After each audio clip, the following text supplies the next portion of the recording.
அனைவருக்கும் வணக்கம். நான் காயத்ரி கிருஷ்ணன். இன்றைக்கி நம்ம அவலோட வேர்க்கடலை சேர்த்து ஒரு சூப்பரான ஹெல்த்தி டேஸ்டி ரெசிபி தான் பார்க்க போகிறோம். வாங்க வீடியோக்குள்ளே போய் பார்க்கலாம். இந்த ரெசிபி பண்ணுறதுக்கு பாருங்கள், நான் இன்றைக்கி இந்த சைஸ் டம்ளரில் அரை டம்ளர் வேர்க்கடலை எடுத்திருக்கேன். அதை ஃபஸ்ட்டு நம்ம இந்த பேனில் ஆட் பண்ணிக்கலாம். நம்ம ட்ரை ரோஸ்ட் தான் பண்ண போகிறோம், அதனால் நம்ம எந்த எண்ணெயும் விட வேண்டாம். இதை நம்ம இப்போ அப்படியே வறுத்துக்கலாம். இந்த வேர்க்கடலை எல்லாமே நல்லா வறுவிட்டு லேசாக அப்படியே வெடிக்க ஆரம்பிக்கும். நான் இன்றைக்கி பச்சை வேர்க்கடலை சேர்த்துருக்கேன், அதனால் ஃபஸ்ட்டு இந்த மாதிரி நான் அதை வறுத்து எடுத்துக்க போகிறேன். இதை நம்ம நல்லா வறுத்துக்கலாம். எல்லாமே நல்லா ரெடி ஆகட்டும். வேர்க்கடலை எல்லாமே பாருங்கள் நல்லா வெடித்து வந்துடுது. இப்போ இதை நான் தனியாக ஒரு பிளேட்டில் எடுத்து வச்சுக்கிறேன். வேர்க்கடலை எல்லாத்தையும் நம்ம தனியாக ஒரு பிளேட்டில் எடுத்து வச்சிட்டோம். அது ஆடுற டைமில் பாருங்கள், அதே கடாயிலே எதில் நம்ம வேர்க்கடலை எடுத்தோமோ அதே டம்ளரில் ஒரு டம்ளர் அவல், எந்த அவல்னாலும் நீங்கள் யூஸ் பண்ணிக்கலாம். இப்போ இந்த அவலை ஒரு 2 to 3 மினிட்ஸ் மட்டும் இந்த அவல் லேசாக ரோஸ்ட் ஆகணும். அது வரைக்கும் மட்டும் நம்ம இதை அப்படியே அடுப்பை லோ டு மீடியம் ஃப்ளேம்லேயே வச்சுட்டு இதை நம்ம நல்லா வறுத்துக்கலாம். ரொம்ப வறுக்கணும்னு இல்லை, 2 நிமிஷம் மட்டும் வறுத்தா போதும்.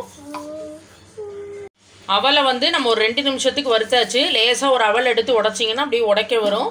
இந்த டைமில் அரை டம்ளர் நம்ம பொட்டுக்கடலை அதையும் உள்ளே சேர்த்துட்டு ஜஸ்ட் இன்னொரு 1 நிமிஷம் மட்டும் இதோட சேர்த்து நம்ம வறுத்தாலே போதும்.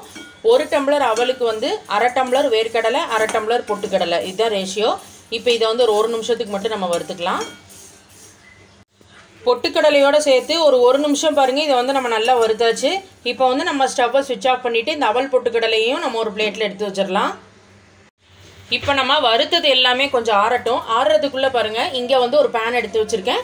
அதில் நம்ம 3/4 டம்ளர் இடித்த வெல்லம் அதை நான் உள்ளே சேர்த்துக்கிறேன்.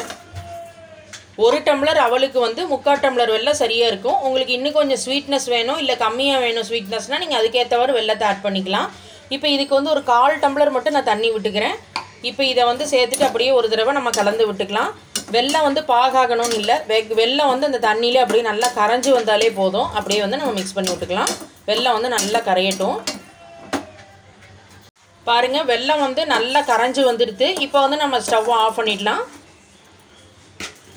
இப்போ நம்ம வறுத்தது எல்லாமே நல்லா கூலாகிடுது. ஃபஸ்ட்டு பாருங்கள், மிக்ஸி ஜாரில் நான் 3 ஏலக்காய் ஆட் பண்ணிக்கிறேன். இங்கே பாருங்கள், நம்ம வேர்க்கடலை எல்லாத்துலேயும் பாருங்கள் தோலெல்லாம் நீக்கி ரெடியாக எடுத்து வச்சுருக்கோம். இதுலேருந்து கொஞ்சமாக வேர்க்கடலையை மட்டும் இங்கே நான் தனியாக கப்பில் எடுத்து வச்சுருக்கேன். அது என்னென்னு நான் லேட்டராக சொல்கிறேன். இப்போ இந்த வேர்க்கடலையை நம்ம ஏலக்காயோட மிக்ஸி ஜாரில் ஆட் பண்ணிக்கலாம்.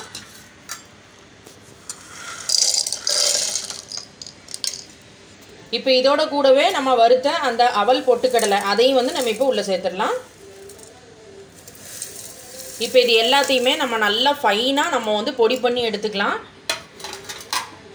பாருங்கள், இந்த அளவுக்கு நல்லா நைஸாக நம்ம பொடி பண்ணி ரெடியாக எடுத்து வச்சுக்கலாம். அவ்வளோ வாசனையாக இருக்குது இந்த பொடி, வேர்க்கடலை வாசனையோட. இப்போ அதே கடாயிலே பாருங்கள், நம்ம வெல்லத்தை நல்லா ரெடி பண்ணியிருந்தோம்ல, அதை நான் இப்போ ஃபில்டர் பண்ணி ரெடியாக எடுத்து வச்சுருக்கேன்.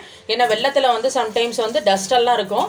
அதனால் அந்த வெள்ளை தண்ணியை நல்லா ஃபில்டர் பண்ணி எடுத்தாச்சு. இப்போ அந்த கடாயில் நம்ம அதை ஆட் பண்ணிடலாம். இப்போ இந்த வெள்ளை தண்ணி நல்ல ஒரு கொதி வரட்டும். வெள்ளை தண்ணி பாருங்கள் நல்லா ஒரு கொதி வர ஆரம்பிச்சிடுது. இந்த டைமில் நம்ம மிக்ஸி ஜாரில் அரைச்ச அந்த பொடியை நம்ம உள்ளே சேர்த்துக்கலாம். பொடியை உள்ளே ஆட் பண்ணிவிட்டு அப்படியே நம்ம கலக்க வேண்டியதாக சைட் பை சைடாக. பாருங்கள், பொடியை சேர்க்க சேர்க்க அப்படியே நம்ம மிக்ஸ் பண்ணி விட்டுக்கலாம். நம்ம எடுத்துக்கிற பொடிக்கும் இந்த வெள்ளை தண்ணிக்கும் சரியாக இருக்கும். அப்படியே நம்ம மிக்ஸ் பண்ணிக்கலாம். நல்லா எல்லாமே சேர்கிற மாதிரி கலந்து விட்டுக்கோங்க. எல்லாத்தையும் சேர்த்துட்டு அப்படியே நம்ம கலந்து விட வேண்டியதான். அடுப்பை லோ ஃப்ளேமில் வச்சுட்டு எல்லாத்தையும் சேர்த்து நம்ம நல்லா மிக்ஸ் பண்ணிக்கலாம். பாருங்கள், எல்லாமே நல்லா சேர்ந்து பேனில் ஒட்டாமல் வந்திருக்கு. லாஸ்ட்டாக நம்ம எடுத்து வச்சு அந்த வேர்க்கடலை கொஞ்சம் எடுத்து வச்சுருக்கோன்னு சொல்லியிருந்தேன், அதையும் உள்ளே சேர்த்துட்டு இப்போ இதை நம்ம நல்லா மிக்ஸ் பண்ணி விட்டுக்கலாம். ஒவ்வொரு இதுலேயும் அந்த வேர்க்கடலையோட அந்த க்ரன்ச்சினஸ் இருக்கும் சாப்பிடும் போது. அதனால தான் நம்ம இந்த மாதிரி பண்ணுறோம். லைட்டாக ஒரு தடவை மட்டும் நம்ம லாஸ்ட்டாக கலந்து விட்டாலே போதும். நம்மளோட சூப்பராக ரெடி ஆகிடும். ஸ்டவ்வையும் நம்ம சுவிட்ச் ஆஃப் பண்ணிடலாம். இப்போ நம்ம பிளேட்டில் கொட்டினது எல்லாமே பாருங்கள் கை பொறுக்கிற அளவுக்கு சூடு வந்துடுது. கொஞ்சம் சூடாக இருக்கும் போதே பிடிச்சாதான் நல்லா இந்த மாதிரி உருண்டை பிடிக்க வரும். உங்களுக்கு எந்த ஷேப்புக்கு வேணுமோ நீங்கள் அந்த ஷேப்புக்கு உருண்டை பிடிச்சி எடுத்துக்கலாம். பாருங்கள் எந்த அளவுக்கு நல்லா சாஃப்டாக அவ்வளோ சூப்பராக வருது. குழந்தைங்களுக்கெல்லாம் ஸ்கூல் விட்டு வரும்போது ஈவினிங் டைம் ஸ்நாக்காக நம்ம இதை செஞ்சு தரலாம். ரொம்ப ரொம்ப ஹெல்த்தி, ரொம்ப ரொம்ப ப்ரோட்டீன் ரிச்சான ஒரு லட்டு. டட்டுன்னு நீங்கள் நினச்சிங்க அப்படின்னா அவல் பொட்டுக்கடலை வேர்க்கடலை வச்சு வெறும் 10லேருந்து 15 நிமிஷத்தில் நம்ம சூப்பராக இந்த லட்டை ப்ரிப்பேர் பண்ணிடலாம். இதே மாதிரி எல்லாத்துக்குமே நம்ம லட்டு பண்ணி எடுத்துக்கலாம். பாருங்கள், நம்ம வந்து எல்லா லட்டுவையுமே நம்ம வந்து உருட்டி எடுத்தாச்சு. ரொம்ப ரொம்ப அருமையாக வந்திருக்கு. நம்ம எடுத்துக்கிட்ட அளவு எல்லாத்துக்குமே எங்களுக்கு வந்து இந்த சைஸ் உருண்டையில் வந்து ஒரு 16 உருண்டை வந்திருக்கு. கண்டிப்பாக எல்லோரும் மறக்காமல் இந்த ஹெல்த்தியான லட்டுவை உங்கள் வீட்டில் ட்ரை பண்ணி பார்த்துட்டு உங்கள் ஃபீட்பேக்கை கமெண்ட் பாக்ஸில் ஷேர் பண்ணுங்கள்.